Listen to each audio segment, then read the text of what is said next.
going for 2028 easy because candidates in no ABA new NDC also selecting new candidate or 2028 new patriotic party be selected ne the ABA betimi Dr. Mahmoud Bawumia announce a new candidate. Who 2028 saying?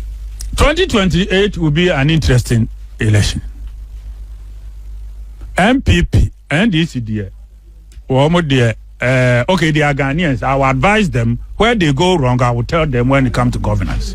Any other day. But what I can tell MPP is say, yenya unity nkwa adia me hu say form for no here unity. Once we have unity, definitely 2028 unya enkabomwa no matter what the situation. One fight be ena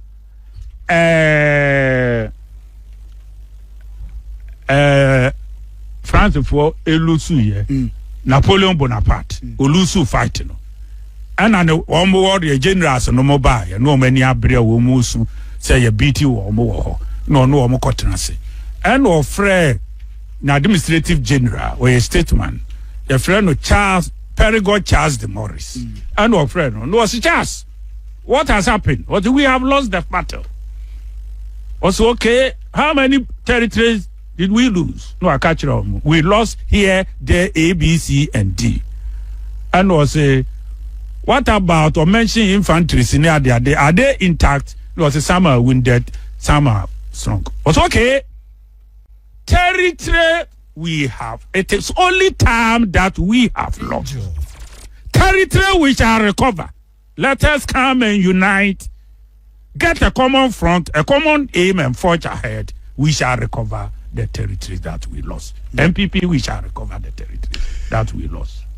Mr. Thomas Kusi Boafo, yedase sene yetun safre obae na oni abebonko. Menso medamase. Me gidi se ekoye nimu no. Ye besan akasa because ebra o flyer ne ba so check in social media platform no so na dodo na comment e wa se dodo no an say why is now is silent is what come no to mu ache dodo ne grofo hwe ni mu say niema bi wo wa na sisi wo mai mu ase a na wo se nka utumi ka bi penin kasa basa tina wo so wo monitor na penin kasa basa yenya ne koso ayo monitoring muda brewa kasa bebre unyini kura na kasa bebre se wo ba ifu ye na wu what be there na say oh yeah you know ai but wo chari a yenti asembia no hu a I just say cross check now cross check me baby am here adwuma no sa na ne yo ansa na me put you there on paper set me dey call for World Bank and I say no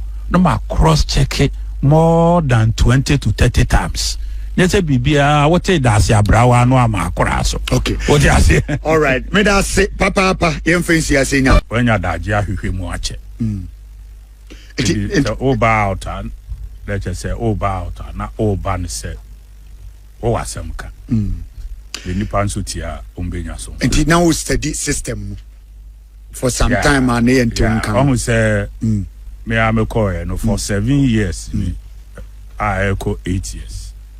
When I'm head of public sector, as I call project coordinator for World Bank, also for another 7 years. Into now a heavy, and so now if you into 2 years, any radio so casa, and so I can meetings near Quantu baby. You know near my baby so horror nami, and I angel crown so there. Na me nemo so edins awo so akra de na kwanya biba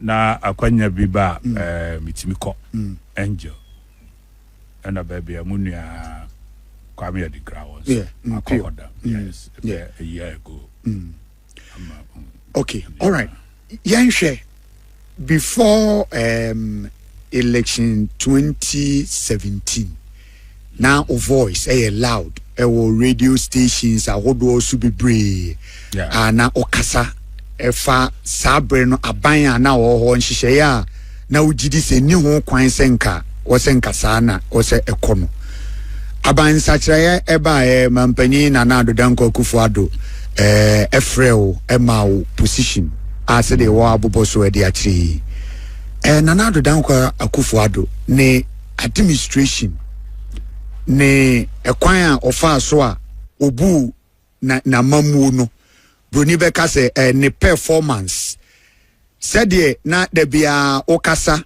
de efa sabre mampani a no tie adwaso ho enema enkoso yie enema wo se yitimi hwani yitimi ehihye no eyie no mamimisa mampani na adodan kwa Akufo-Addo na administration emiti wo expectation enipa de yesi be ma be ye bi no am ye ni nyina metimi akase obo no homodin na edi de betwa abayira homamu abayira ntimi ambo obi anim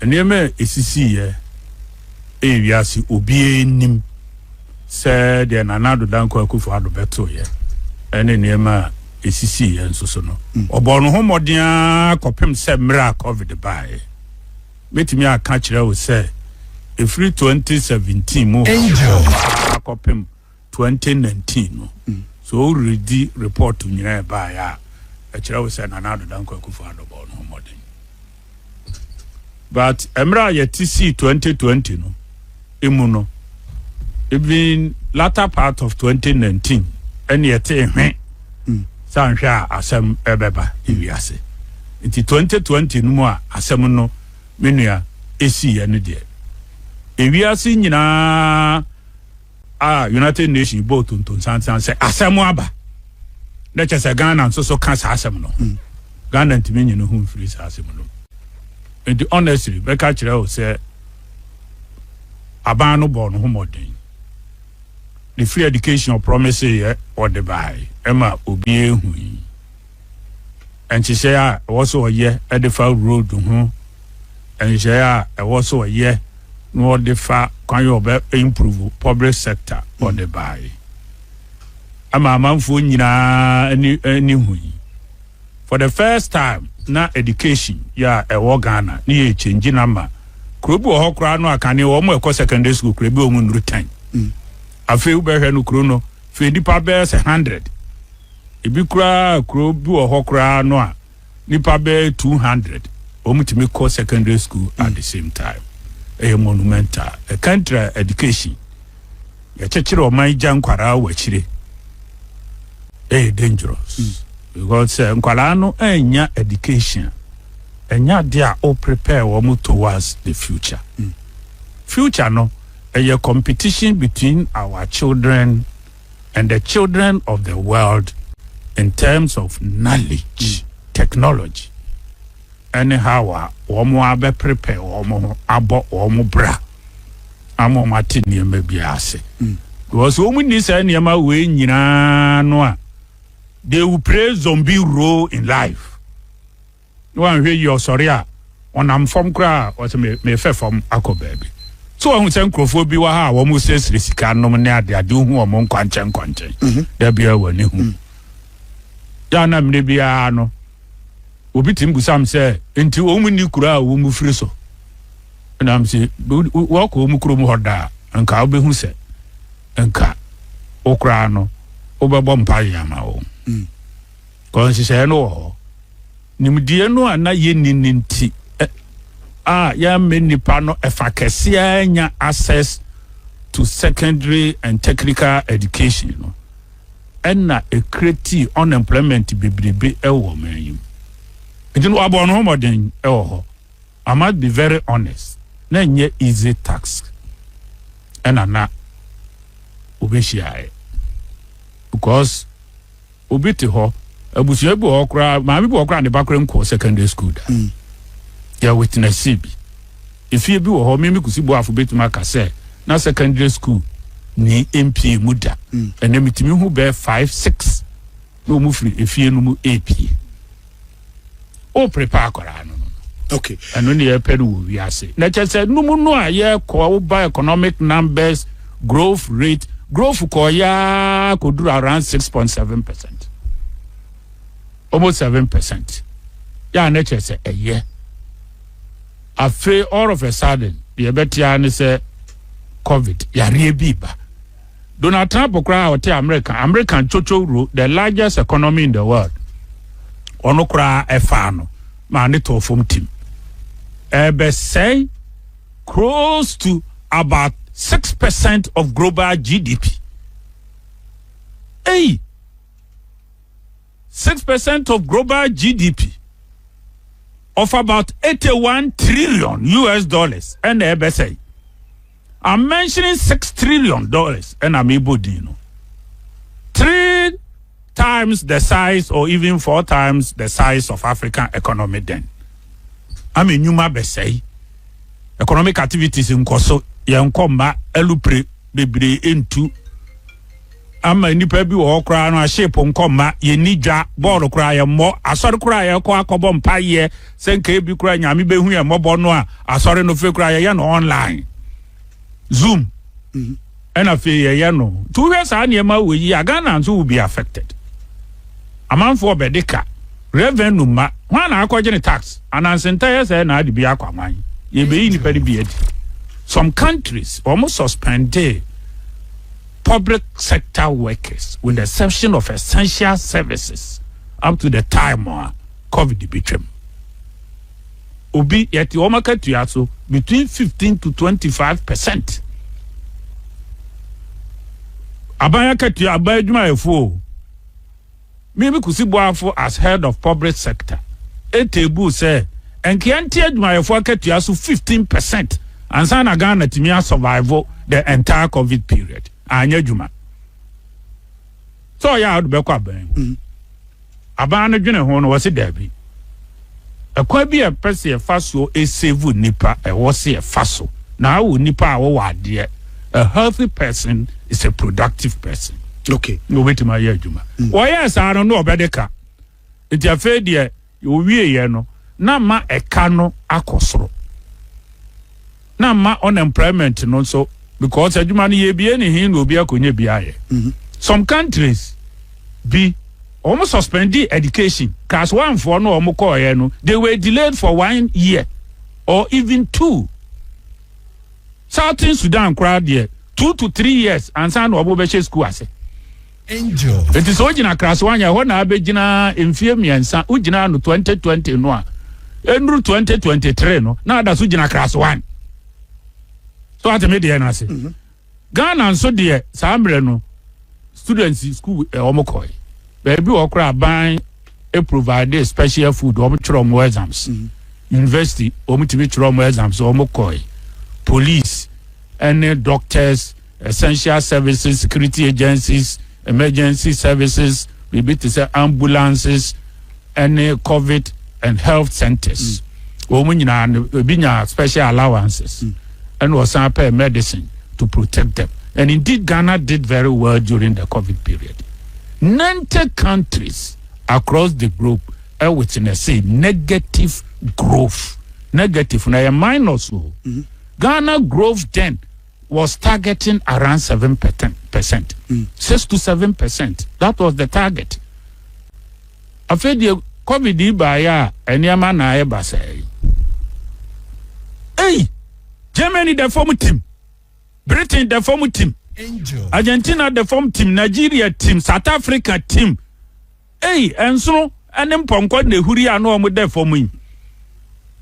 Now what about Ghana? Countries suffer terribly. Okay. Only 33 countries got positive growth. Ghana cut 33 countries, 0.5%. Me say 6 to 7%. Yeah. Because 0.5%. Na mini ya wuni we wo and na we 7 kilogram. And I say yes ya wadwa kwa akoduru ho na unru wanya. Ki ehu anim kura nke behu. Sanko ake numbe. So tell me there na. Sure. The economy no action. So you are saying say Nana Addo Dankwa Akufo-Addo nka obe performing good senye COVID ebe mu a nenka ne economic credentials bibia nenka edidana kwam Definitely. but woni binum enso bon komo after COVID support ni ade ebaye heard the auditor general report no mu a infractions ni irregularities ni ade na wo kan wansem bebre no eno na ya ne ma da bia obia te ya no abodi ti kan auditor general report ne mu nsem a APP politicians on ye di dwuma di ahwe o so na honorable Kusi Boafo or he because ono no kasa dey we say one sempa public sector yin so ho na all reform and aside infractions ne irregularities ne ade every or benten grofoji say and he say wa be politician say kra dey on kasa because of say wa be one of them. No, me a politician cum technocrat. Enti na me call public sector no. Adwuma no ho no no minimum. Oye, ukase politician, te say the asset politics ni ye adebia nipa ni nim de bia na ode akopie ho. So politician in say now my hu say politician so omo nwini Ghana for no politicians adwene de ono kwa obi politician woni say e bia politics that pan kro be ka sem bi dia dedem krofo na wa ye enya adwuma bonni ho. What you say? Politician enya adwuma bonni to uri aban mu na ansan said they now said they now criticizing them said they now o kan sem chim man krofo te ase no etemiu ansesame because ade ni bi wo ha when I mention public sector workers now we constitute more than 700,000 workers. Yeah, public sector now me heard no the government itself, parliament is part of public sector. All services agencies, education service, health service, police service, all the services you can imagine say district assembly, ministries, agencies, whatever, they all fall under public sector.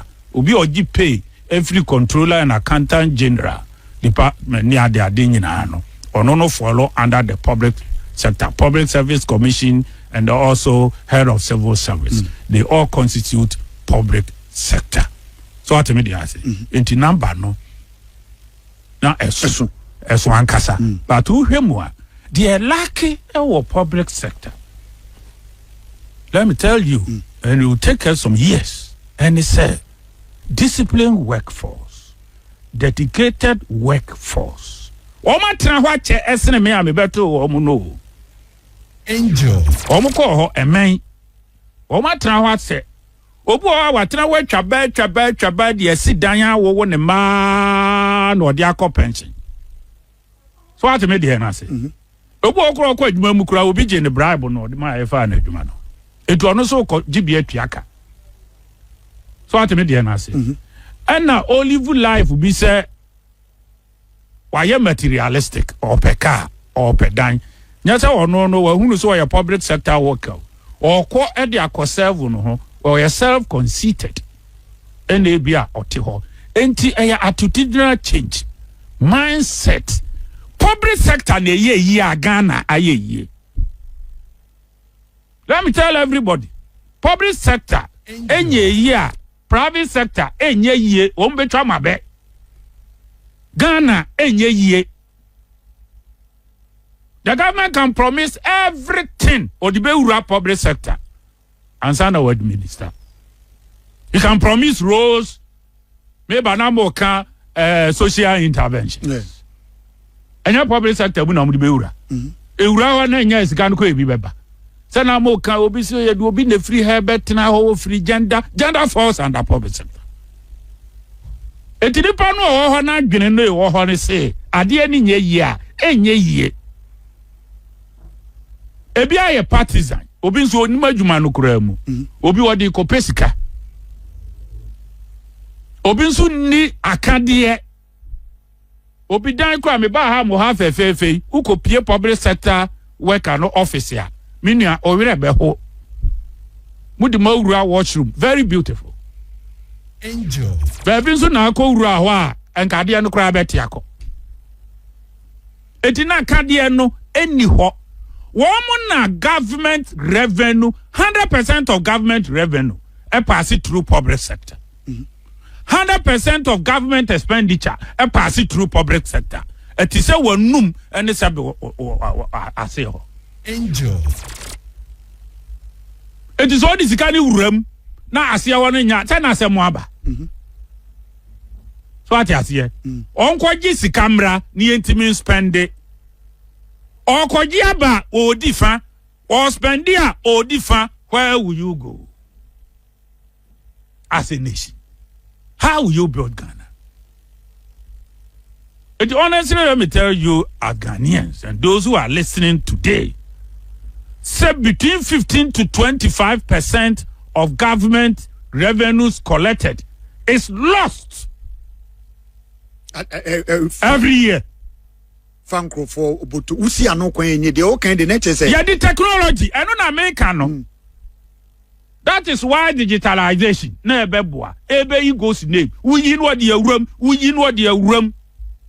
What is that from for? Utu prum no ebi ampoma. Utu prum no what to prum and chance and also. So what I say? Sound it you.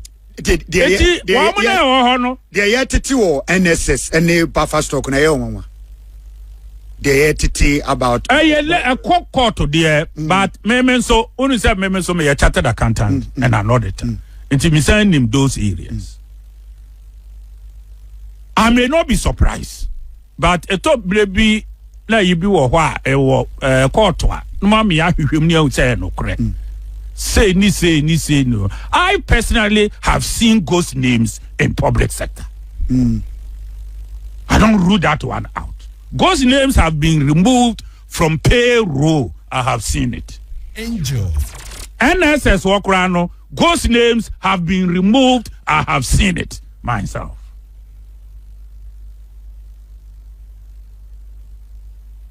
Name data, actually payroll. Snake, payroll, ghost names have been removed. Ebi wa no mo ade ewu no auditor general report no. Ebi wa one ebetima ye losses. One, it could be a mistake. Enipa no enter accounts no a mistake. Two, it could be an error. Mistake no, ebi be transposition 79 no, obetimi aye no 60 one obedane no. Ebi nso so ebetimi enso so aye say onim how to enter. Obi nso betimi aye fraud and they wa sheda. What you say? Ebi betimi aye creative accounting. Ono ano dummy receipt. Ebi kure eni ho no ono akope fake receipt. No issue. Ada tete na microphone print bingum. Angel. Politicians their argument no ye funny e kan ne ye kontokwa ne abeje achinye e wo e kan ba ye kan DCMPP Kusi Boafo ne akon ha wo kromfo we so wo kromfo mo penso ne awia sei we so penso ne awia sei ene ye se de no kore so ate na were you surprised MPP lose you 2024 election? Well, MPP losing 2024, indications. My catcher will say economically, not any favorable. 75% of incumbency lost elections after post-COVID. And now you say MPP lose. No. Let me say, election is a fickle god. BBA. You can lose election 1 month into the period. Angel. It's your friend fickle god. Or ira. What is that Mercury? And you say, okay, yeah, obi betimi akasemba akwa mu lose. Then again, na internal issues so ewo you dealing with no every year no na cast some few months to the general election. Now opposition also started it that 2-3 years back. And now who opposition also easy to target the incumbent. It is very easy for you when you have unity. Very easy. The only advantage then, say MDC, aperi no ane woman no, woman nya deep cut. Eti emna woman di miya woman kuro ni wiye ya no, woman miya wiye ntem. Between Babin, from current president and those year as a doctor do for so no correct so Ujaye once Ujaye. Eti corona nko deep enti antwetwe ntini a hard mu Into the prastatari mia ya 3 days now. So it took them a short period for healing process. Into almost launch attack on the government in very soon. And almost also machinery. Yeah, the propaganda say yemfa when ye kika momun create story in fan 2 ways so any other no. And also so no yade, honestly. They are art masters. It will cover way be crying ye galam say and everybody chief they can mobilize a handful a software crab bank come share near my baby baby bem civil society organizations, media households for which they control a lot. Omo time omo. Says I'm na so for obi kura timi pie. Obi kura beka say ensuo no kura no abonana do dua so obe lose election no. Ensuo bebre bi aka bomu abonana do dua. Honhom bi Holy Spirit bi any ade say yi. Na sansuo no, sa am nya garam say eni etu e. Ada na wo modua. Ana dua botwem. Holy Spirit no a wono no ote hodum no asa amre no na asofo bitimi ka se galamse nti we ni we nyame ayi a kire me no the God is still there and ensuo no kra ye peto mo enti tom de bia yo mobilization and then say mo and galamse and we otimi ko osi yebetu and yebetu amamo hwan na edidie no obitimi present obi say we na ye shadow minister for forest minerals and forests. No the number. Yaba we no obeba no woni o osi mu betu. Na say nipa no kopam no a on 20 awana. Ana galamse no so eyemojasem. Galamse as we God as we speak today.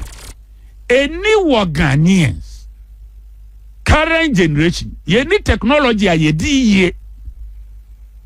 Enti kwa ye fa so ye ni nyina ye nsamone. It is a huge political disappointment. Galamse is a huge political disappointment on politicians. Huge. Nana Addo was bold enough to table his presidency on the line, and he suffered for it. See and to a Bentiano. No in a state of emergency. Yeah, the Toswa. Monsieur Yehu. What do you mean? Why you so at the Abba power we are over was the state of emergency. So now 10 months into Mahama's administration, what is saying? Well, 10 months into Mahama, MPP no. Since to be America crowd or there, maybe this current Metumakum Kakra. Oh, mrema media. Okay, you obey 10 minutes be wo yenim. Let me use 3 minutes to for Don Dramani Mahama. One, it is too young a period. 10 months is sakakramame. There are areas they have done well. There are areas they have made mistakes. Let me focus on where they have done well. Omubaye promises say IMF where you know yaba renegotiate ni way near medawomase. They did very well.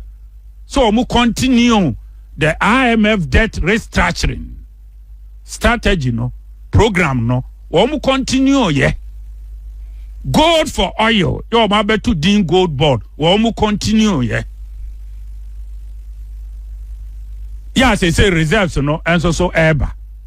Promises of cocoa huge yiri there mo there na ebi akuafo no wo mo na beka enye Kusi Boafo na no wo beka na and akuafo ne wo mo nka na nyame na me promise akuafo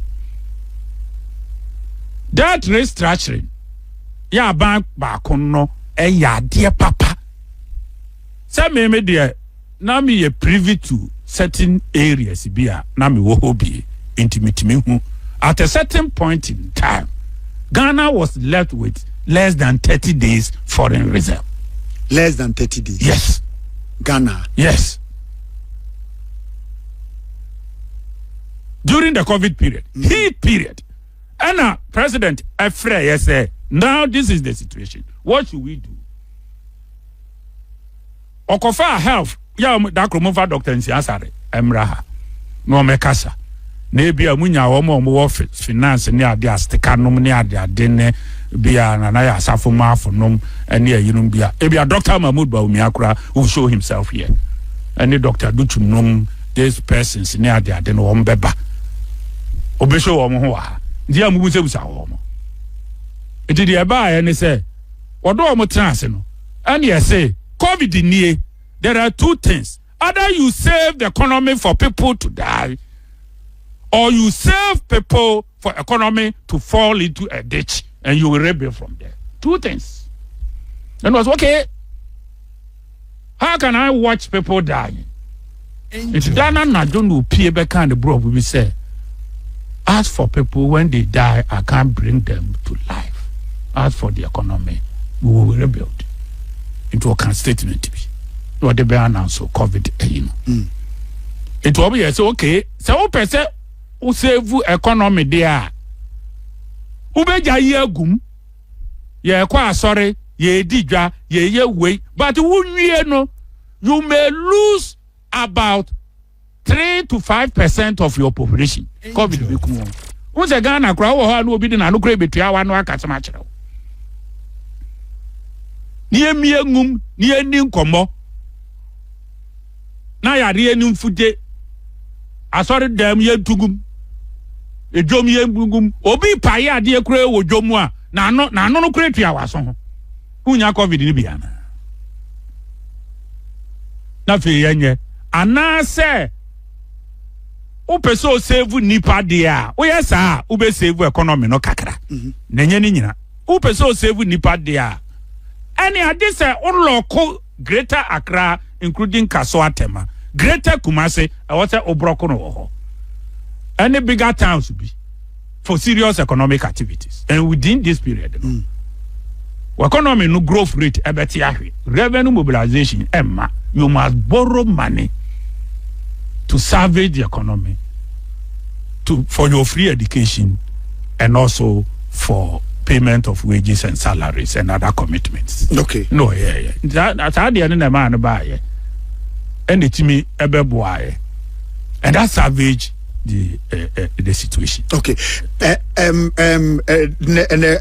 Come over bit, but Mami Misawi, 31st January 2026, New Patriotic Party, Ekwakotoa be UB or Bekuta the flag at the Amade Party. No. Nipa 5 are you mutino? Oh, favorite you. Maybe Kusi Boafo, I have worked with all of them before.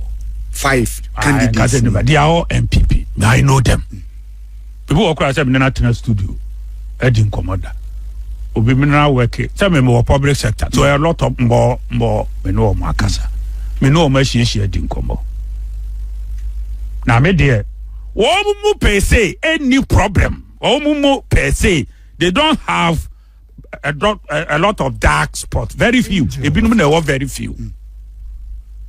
But omo edi achire no ne enhwe na se de sika yensem emfa.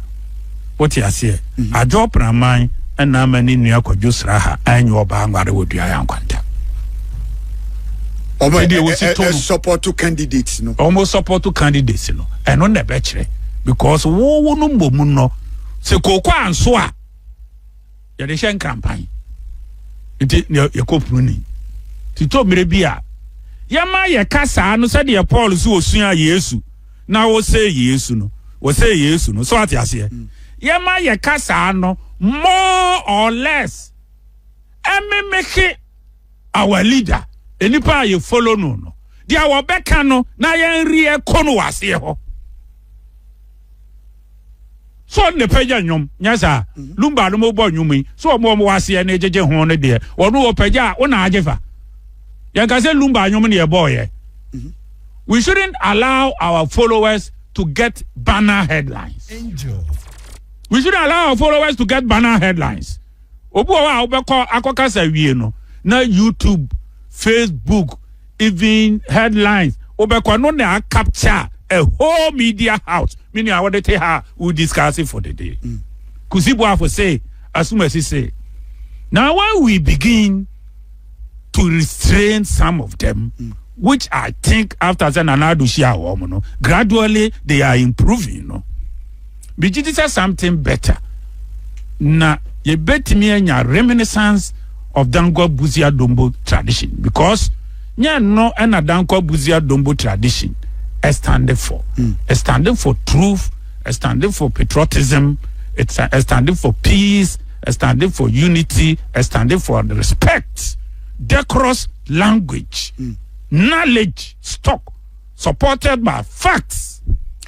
Enye obi ti say obi sorry ya no aka sembi ade kura ankone hu na ebi a ode na no aka na unipa no so ayeye sade ti to mre bia yem pre wachiri ati nyen sem ni nyina I have given them a lot of advice. Only 5 ni nyina aye adwuma se de o ka no omumu de hin ne betimi age definitely me de me Kusi Boafo de metuma ka kire on say one, we need a unifier. Me to be. I can only describe them to you. We need a unifier. The nekasa ahote ne hu ni asem. Na chitaafo hu eni asem. Je wo mu ti asem. No otimi turn the message na eto asumu. I'm not thinking of money. Money there, no amount of money can buy your conscience. Abano aye kotono eye generational vote. It's a choice of destiny. It's a choice that can remodel Ghana. A choice for the future, for Ghana, for our party, Dankwa Buzia Dombo tradition. And thank God that you are part of the members here. Mimi Kusi Boafo menka ho. But I will still thank God. Whoever is elected, yeah, based on the emer describe amamo. Ne kasa ahotie owo nimdie wonse aboa kwasia emire bia no obetimi akire se metimi di nkan mu aba kese amana se afata biara ye ton no ayebeto and that is what I'm saying. He said I've presented the 5 MPP or materials you. Do you support Dr. Aduchum? Me support Ken. Me support Dr. Aduchum. Me support Baumia. I support wo mu nyina bran. Me si binu kura ye minua. Preko. Binu ye madam fo. Ni ba ko o se nei no se delegate bi utu no for delegate bi aba be ka che se nipa we na me gidi se obetimi age 2028. I know the Yamasumasem. Definitely, I am a sumasem. I mean, cano, Emma Monte. But I know the Yamasumasem. Yeah, I mean, so many numbers to Masia, Metro Omo. And no dear, Sabi I could come to bedroom. I will not lay my eggs in public. Me, I mean, some of one year me move, Etro almost say, as soon as in a bintene. And they know when I knock their doors, they know when I call them. And I think they will listen to me. Going for 2028, easy because candidates in no ABA new NDC also selecting new candidate or 2028 new patriotic party be selected ne the ABA betimi Dr. Mahmoud Baumi announce a new candidate. 2028 saying 2028 will be an interesting election. MPP NDC dear okay, they are Ghanaians. I will advise them where they go wrong. I will tell them when it comes to governance. Any other day. But what I can tell MPP is say, yenya unity nkwa. Adia me who say form for here unity. Once we have unity, definitely 2028. Unya and kabomwa, no matter what the situation. One fight be ena.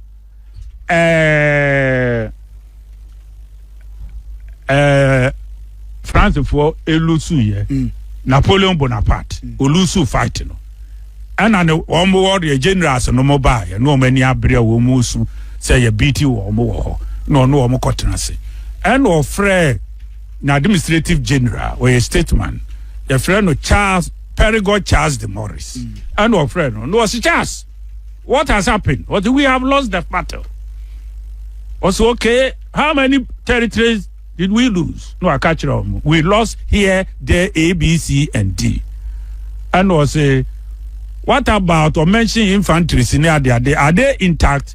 Some are wounded, some are strong. Also, okay, territory we have. It is only time that we have lost. Angel. Territory we shall recover. Let us come and unite. Get a common front, a common aim, and forge ahead. We shall recover the territory that we lost. MPP, we shall recover the territory that we lost. Mr. Thomas Kusi Boafo, yedase sene yeton safre o obae na oni abebonkomo. Me so me damase. Me gidi se ekoye nim no. Me no better. Ye besan akasa because ebra o fly ne bae so o check in social media platform no so a. Na dodo na comment e wa se dodo no an se why is now is silent. It wa kon no to mu ache dodo. Ne grofo hwe ni mu se niema bi wo ha na exisi wo mai mu ase a na wo se nka utumi ka bi penin kasa basa tina wo so wo monitor na penin kasa basa yenya ne koso ayo monitoring mu da brewa o kasa bebre wunyini kura na kasa bebre se wo ba ifu ye na wu what be there na say ese o ya nya ayino no ai ba to chari a yenti asem bia no hu a